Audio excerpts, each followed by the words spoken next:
And then this last section, or part 2, what I've done, I posted a graph paper, but it's kind of hard to kind of create that graph paper and put all those in. That kind of took some time. So what I did, I went ahead and posted a graph paper that I want you to use. So if we click on this one here, and I've already kind of drawn out the lines for you, and it's all prepared. So if we look at it, yeah, so you can see there are basically 16 groupings this way, 16 divisions this way, and I did it every 5 boxes, every ½ inch or so, and that's on the y-axis, and remember Ka is for 1,000, so that's 660,000 years, 620,000 years, right, all the way to 60,000 years. So that's already set up for you.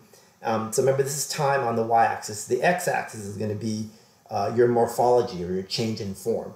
And so when you're looking at your fossils here, let's go back to here, and so you'll see that this figure 1, they talk about if there's a slight change in form in the organism, you move basically 5 boxes over, or ½ inch. So in that case, so in fact I can show you mine, and I kind of started working on it. If we can work out here. So again, here's my change through time, right, or the timeline going from 660,000 to 60,000. And the change in form this way. So what I'm doing, I'm starting off with all the first few organisms based on their ages. So we're using this table down over here on the graph here to give us a table. So again, what is this? Table 1, yeah, the fossil ages. So see, these earlier fossils are giving me this, they're pretty much similar, not changing very much.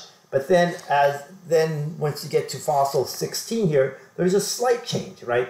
So a slight change, it tells you to move over basically those 5 boxes, or ½ inch. So remember, each, I'm just counting 1, 2, 3, 4. So one of these big boxes has 5 little boxes in it on this graph paper there.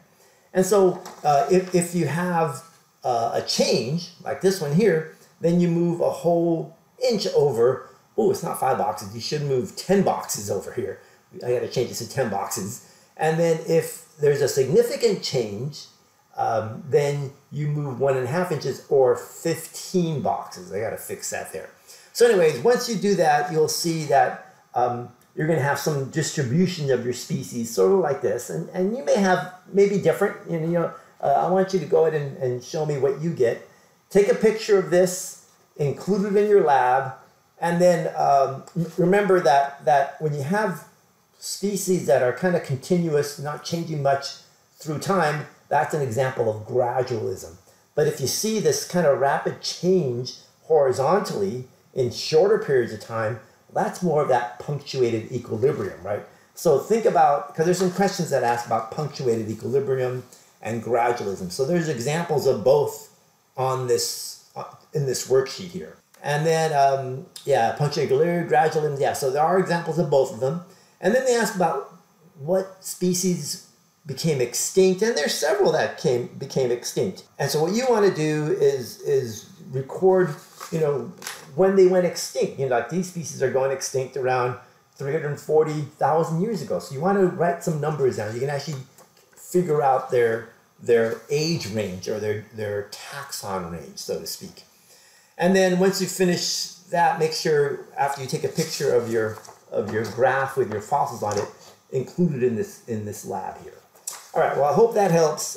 Please email me with any questions, and we can work that out. Okay, bye for now.